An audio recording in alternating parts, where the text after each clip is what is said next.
Welcome to Masters of Self University podcast, your highest source of sacred truths and universal wisdom.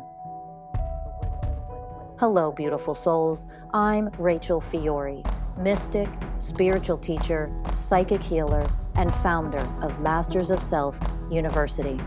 Join our journey of soul transformation as we deep dive into this latest episode.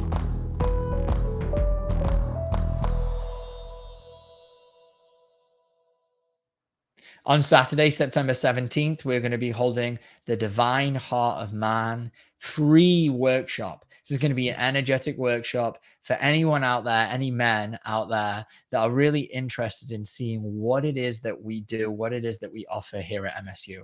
The whole event will be led by Rachel Fiori, our CEO, and it's completely virtual. So it's all online. We've been doing it all through Zoom. So if you are interested, please join us. Follow the link in the description or the caption below. I'll see you there. Hey, everybody, and welcome to another episode of the Masters of Self University podcast. I'm your host, Ellie Lee. And I'm your host, Danny Morley. And today, Danny and I are diving into the spiritual matrix. What is it and what is it? Yeah, well, I think we've both had experiences with kind of either falling into this or either nearly falling into this. Mm-hmm. So yeah, let's just start sharing. Yeah. I mean, I grew up very Christian, very religious. And so for me, anything that was spiritual was satanic and it was the devil. And so it's not like I ever had like friends who were like spiritual beings. Like I didn't even know what a crystal was. Literally, like I've seen crystals, but I didn't really know what they were because everything in that world was labeled satanic or devilish. And so when I had my awakening in 2019, it inevitably became a spiritual journey. I had no plans for that, but I started seeing 1111 everywhere. And so I think as a novice or as a newbie with no connection to this world of spirituality, I went in very blind and naive. And I was like, well, you guys must know all the answers because you're spiritual. And I'm just learning how to be spiritual. So I'm just going to listen to everything and everyone out there.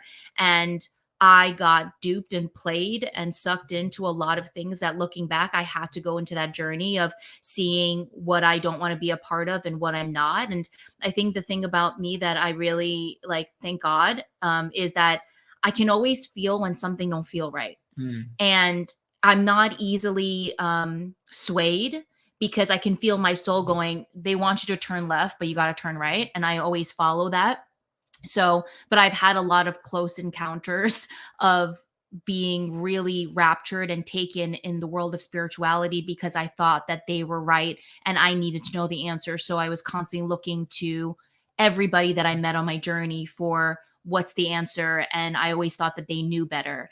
And I had to learn that they didn't know better, that I know best for me, which allowed me to really see the matrix for what it was. Yeah. And what is that? Well, I'll start from the beginning, and I guess, I both can share, but like in the beginning, I thought that everyone in the world of spirituality was on the path to coming home to themselves. And so I remember in the beginning, like my first step into it was like anybody that was spiritual, I would listen. I would just be a student of them. So anything that they said, I took it to be true. Anything. I didn't doubt anything because why would I doubt it if they're spiritual? Why would I doubt it if they're immersed in a world that I don't know yet, then everything they must say is true. So I found myself a lot of like believing all of these beliefs that like, I didn't ever ask my soul, like, is this right? Or is this like what you think? I was just like, oh, that's what it is. And I think the first thing that I learned was toxic positivity of like only focus on love and only focus on light. And so I would make all these videos on being like, F fear and like, don't go into like the sadness, like F all those low vibrations. Like you just need to be focusing on like love and you just need to be focusing on light. And it wasn't until this one TikToker made a duet of my video and said, that's spiritual bypassing. And I was like, what's that? And that like opened up a whole new world. But that was the first of like, I was getting sucked into the love and light.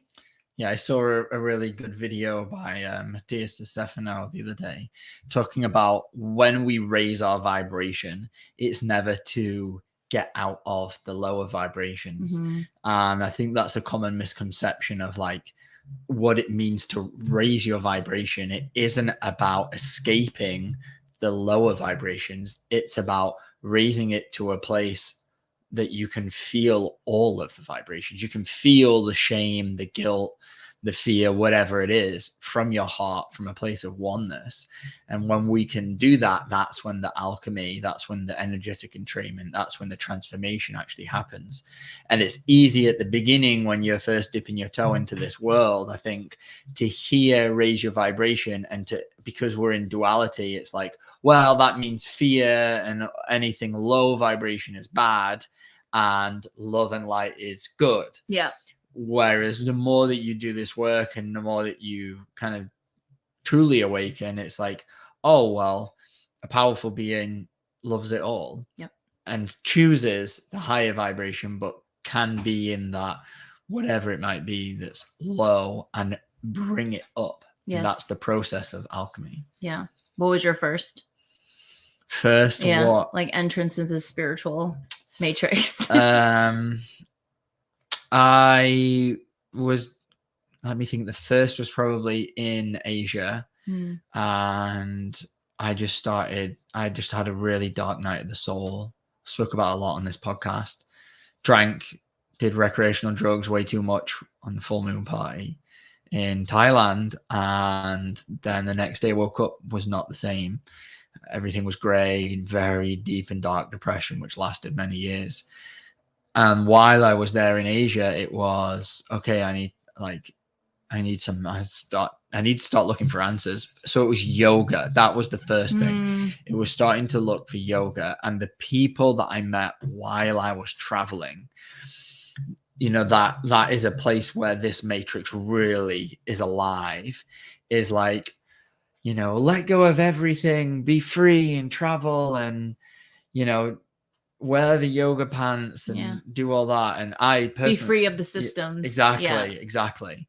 And it's that external freedom. Like, oh, my way of gaining freedom is to leave the old world and enter this free state that I can just float around.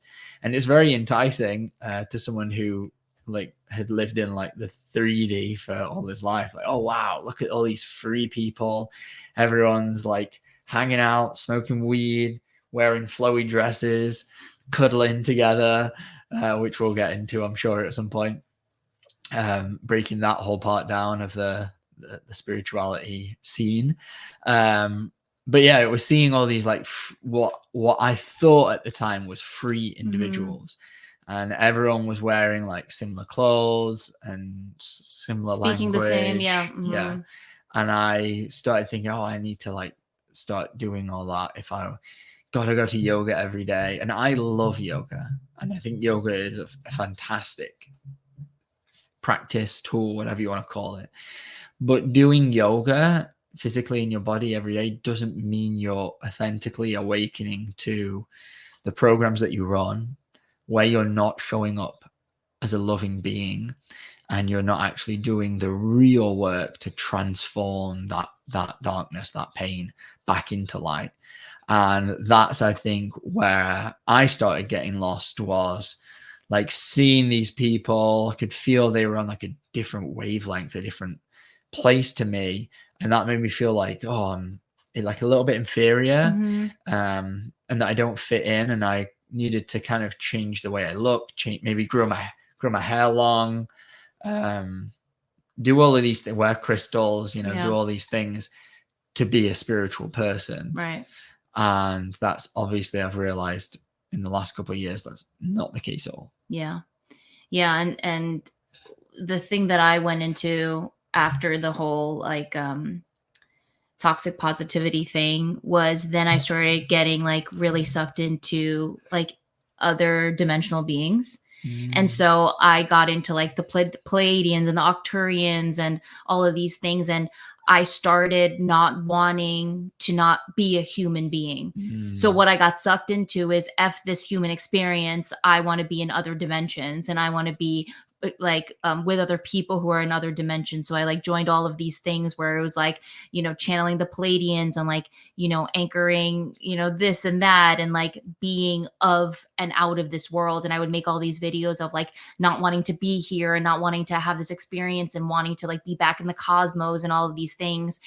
And now I look at it as like I was running escapism. I didn't want to feel what it felt like to have all this pain.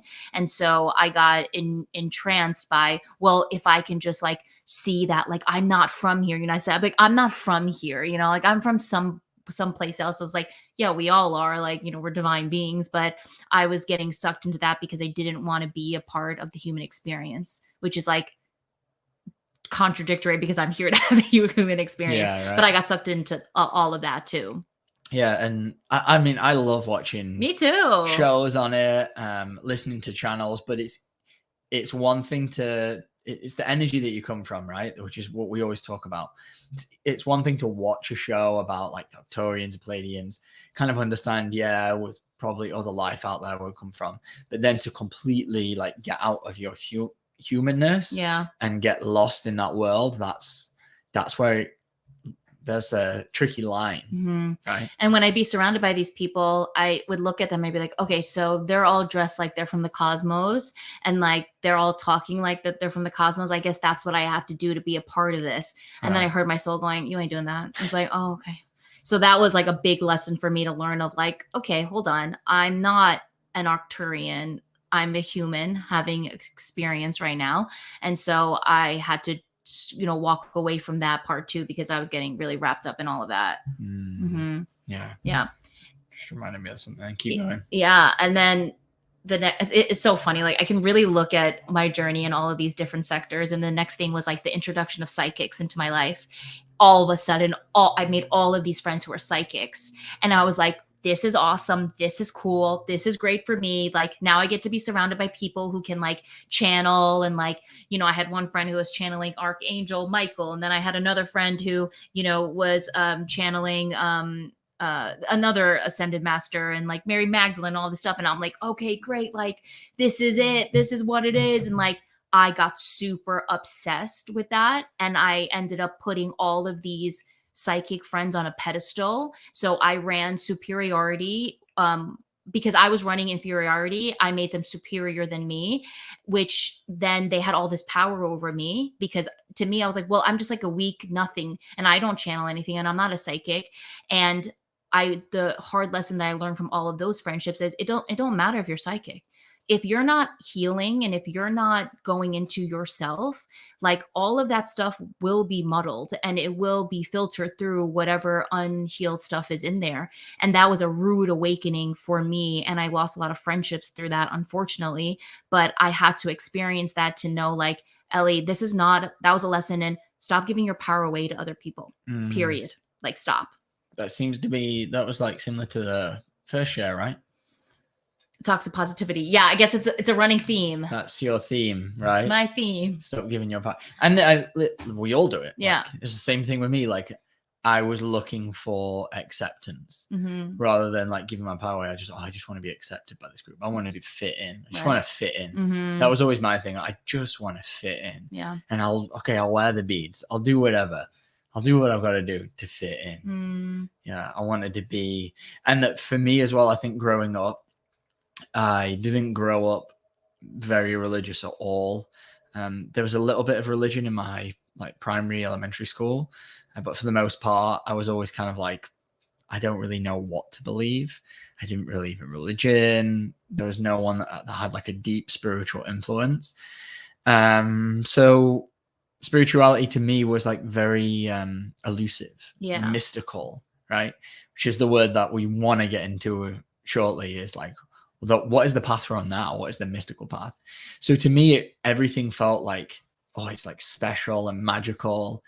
And in that, there's truth there. There's so much magic in the fact that the way that I define spirituality is just the interconnectedness of all things. So when we really understand that and believe that everything is connected, that there is a higher power connecting us all, connecting everything, like that's to me like what spirituality is. But then you can get lost down well, that means I have to say brother, sister, right? I have to bow every time that I see someone. I have to wear beads. I don't clap. I like rub my hands or do something. And that's not at all it, right? It's like, come back to yourself. Yeah, totally.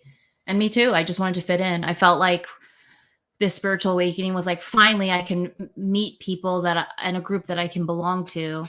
And my lesson was I couldn't fit into anywhere that I went to, any group, any setting. It was like I could just feel how different I was even then. And that was so frustrating for me because I'm like, man, am I just an outcast, period? Like, because every time I go to these things, like they were beautiful, but like I could just feel how different I was from other people. And like I was really hard on myself for that because my soul was saying like, this ain't it, this ain't it. And I'm like, my ego is like, no, we have to do this. We have to fit. And it was like, it was never going to happen.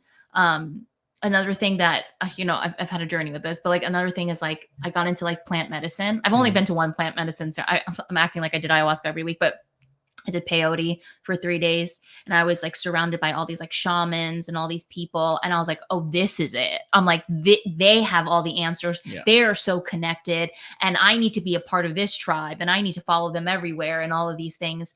And looking back now, like I'm so grateful that I wasn't a part of it because what I witnessed and what I didn't know then, what I know now is like, a lot of these people were using plant medicine as a way to connect. And it was borderline, what do you call it? Abusive. Like when you abuse something, like a lot of these people were doing these plant medicine, like ceremonies, like every 3 weeks.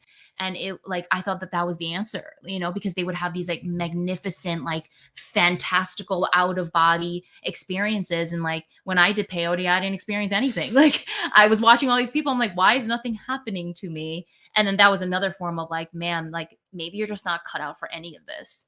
But I was getting sucked into all of that too. Yeah. I mean, that was one of the things that I wanted to share was 2021 before I found this work.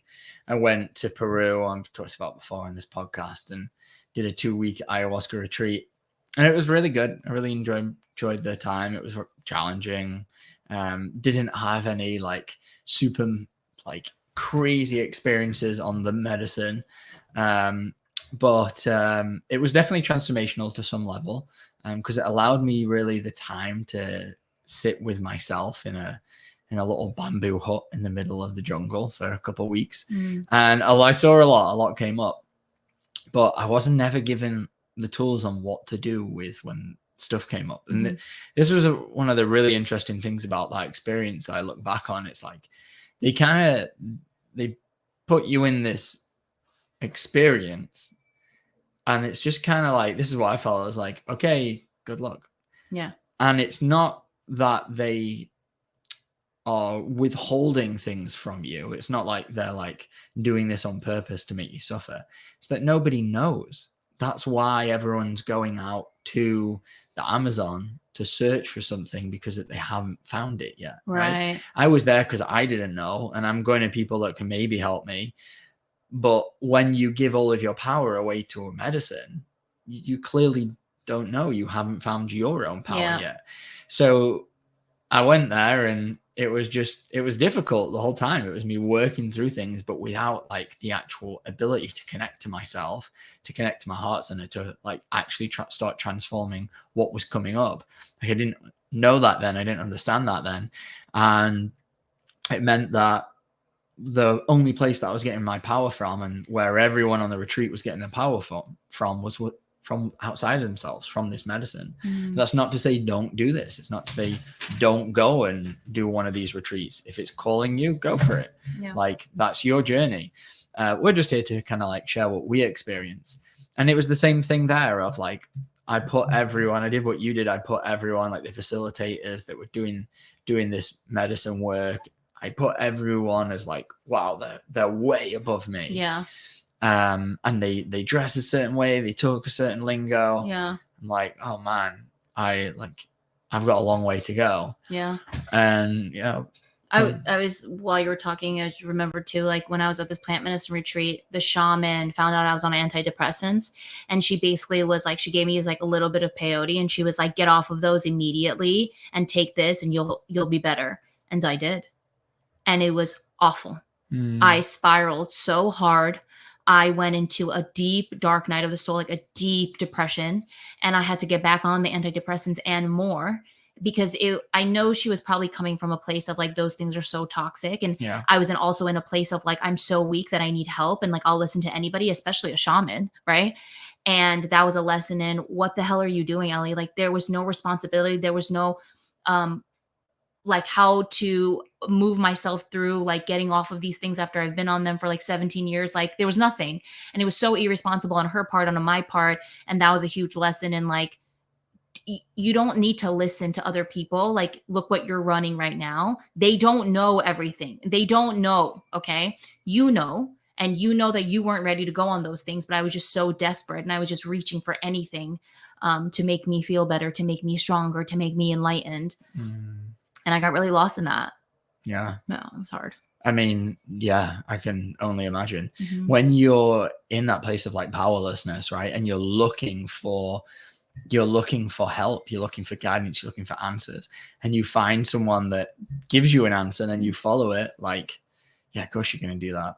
Yeah. And yeah. And I wasn't difficult. connected to my heart. So I don't know. So I just kept listening to everybody, but bless my soul, because my soul would always tell me like, okay, it's time to turn right, even though they're turning left. And so I'm very grateful for that. And then that's a tricky thing as well, because when you really haven't attuned your awareness to understanding the programs that you run, sometimes you can think you're following your intuition or your guidance, and it's actually either one, a program, or two, some other kind of entity that you don't really realize what it is that's feeding you this information. And that's tricky, and that takes a lot of mastery. And it's something that I think everyone struggles with, is like understanding the difference between, okay, what is my intuition telling me right now? Or is this feeling that I'm getting that's telling me not to do this coming out of fear? And until you really start awakening to the programs that you run and understanding like, okay, this vibration of fear feels like this, my intuition feels like this, it's hard to decipher between the two. Yeah.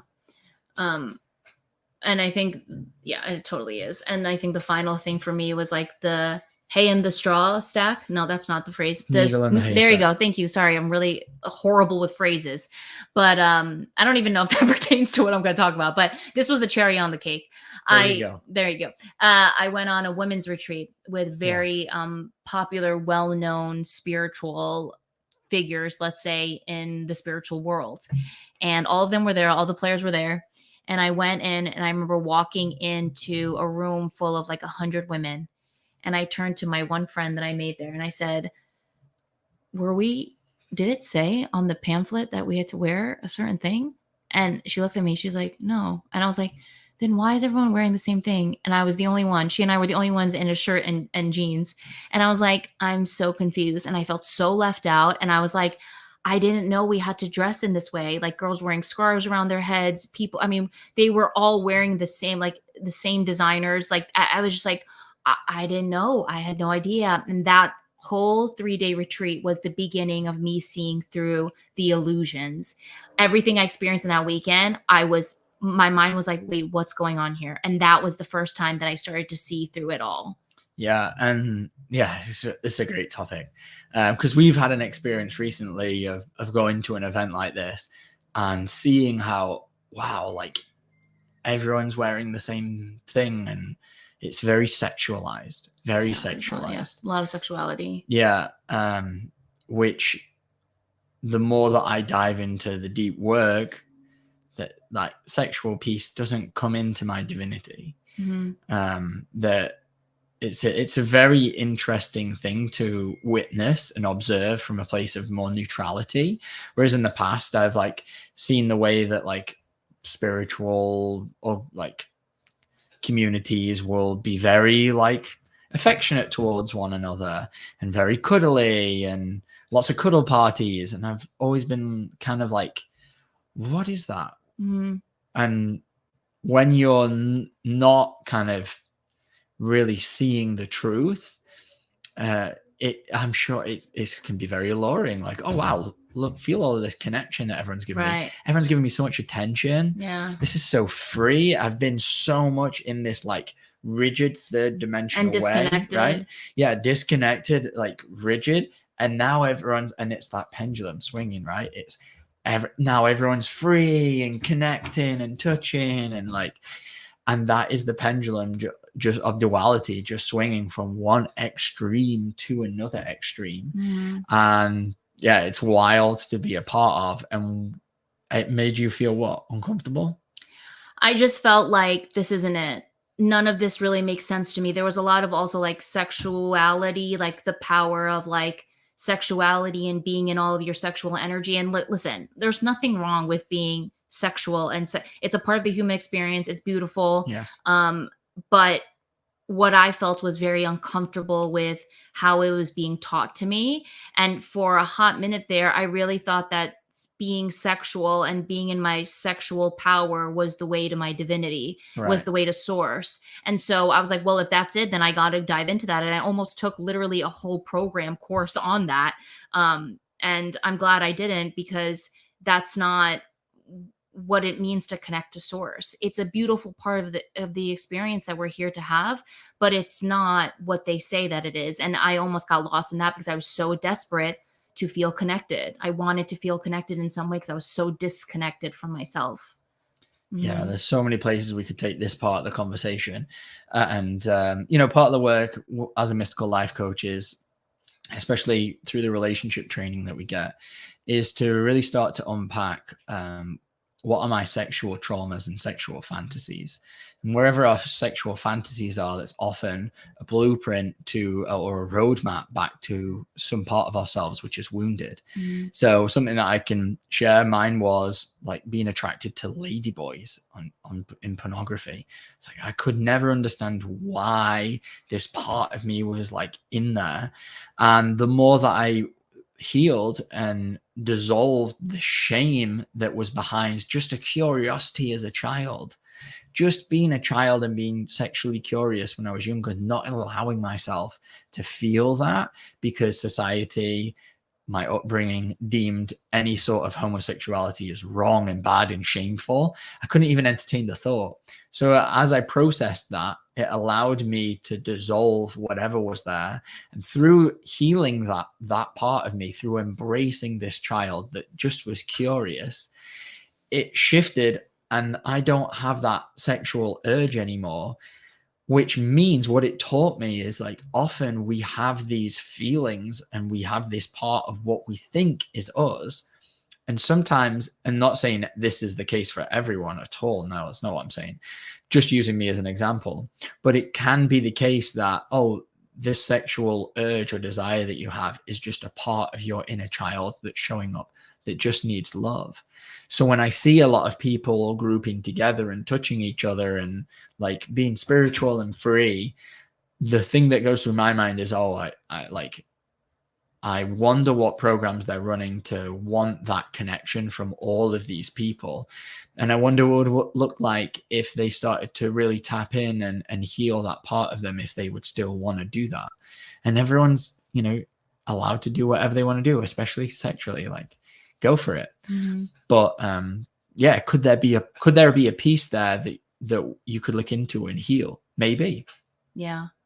And so for me, I think experiencing all of those things and not feeling like I'm a part of any of it. Yeah. And it was also interesting, like, to feel when I was at that women's retreat, to look at all these figures that I had like been watching for like a while, like years following and like idolizing them and being like, wow, they have the answers, they know everything. And then being in their presence and then just feeling them and realizing like a lot of this was just a facade. You know, and this is no judgment. This is just what it is. And I get it. We all are moving through it. You know, I'm moving through a lot of my shit where I've had a lot of facades and a lot of masks. You know, no one's perfect. And I get it. And we're all on our own individual journeys. But it was interesting to be in front of them and go, wow, everything that I thought that you were on an energetic level, you're not. And I get that this is a part that you're playing that you get a lot of attention for. Right. Because I couldn't feel innate like power. I couldn't feel that. And this is what I felt with a lot of people that I've met who are big in the spiritual world, of like, when I'm in their presence, like I just open and I'm like, can I feel their connection to themselves? Can I feel that? And a lot of what I feel isn't what's being portrayed online. And so I think that was like a really big wake up call of like, I don't want to be somebody who plays a role or who plays like a character and like labels it as spirituality. Like, I want to be someone who embodies and integrates and walks the walk. But I don't know how to do that. And I don't know what that looks like, because clearly it's not being shown to me through all of these experiences and people. And like, and this is no, like, they're beautiful for what they do. And I'm sure they help a lot of people in whatever facets. But for me, it was like, wake up, Elle, because we got to do the real work. And what is the real work, and where do I go, and what is it? Because I don't know. And that's when I really started speaking to like my higher self in the universe. Like, I would literally just say out loud, I need help. Like, all of these people and all of these courses and these programs, they're cute and they're helping me like a little, but they're not getting to the nitty gritty. And I don't want to have to dress a certain way and look a certain way and speak a certain way and move a certain way to be accepted. Like, I don't want any of this. So please guide me. And a few months later is when I came across Rachel Fiori and Master Self University. Yeah. And what she and we really stand for is about the path of mysticism, about that's why we're called mystical life coaches, which I believe she'd done a podcast about this recently. So feel free to go back a couple and watch it, called Spirituality versus Mysticism. And, what we're really here to do is say, you don't have to wear the beads. You don't have to dress a certain way. Just heal yourself. Awaken to the programs. Ellie and I still wear masks. We still run programs. We're on this journey. Yeah. But we are on this journey, and awaken to them, awaken to the truth.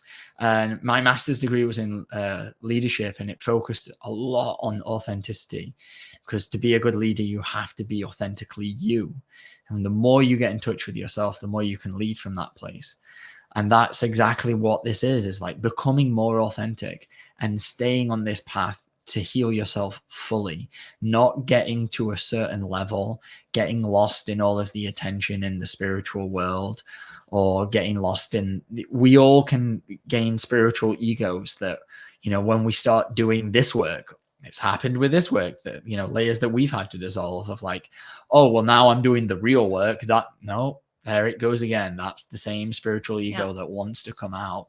That at the end of the day, that part of us, it just wants to feel special. Yeah. It wants the attention. It wants to feel important and seen.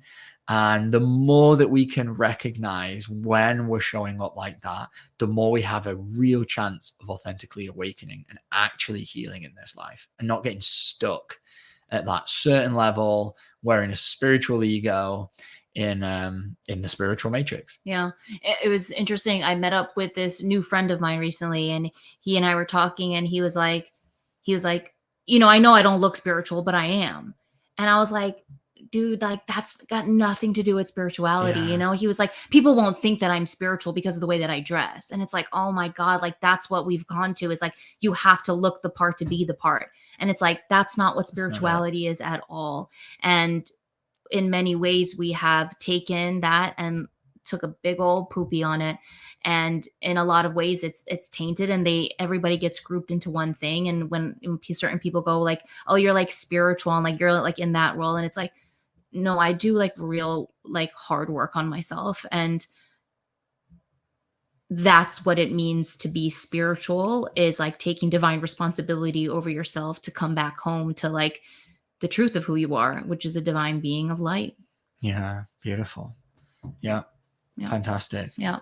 So to anyone out there, if you're waking up to it, if you're in it, it's all beautiful. I've been on quite the journey to get there and to see it. And that's why this is a journey. You know, we can't just get to the top of the mountain. You don't get to the top of the mountain and look down if you didn't work hard for getting to the top. You know, the journey is about how hard it was to get to the top, and looking back to see how much you grew and you learned and you elevated and you evolved. And so I'm very grateful for all the people and the experiences that I had to get to this place, to know that like, I don't need to do any of that. I just need to keep connecting and going within.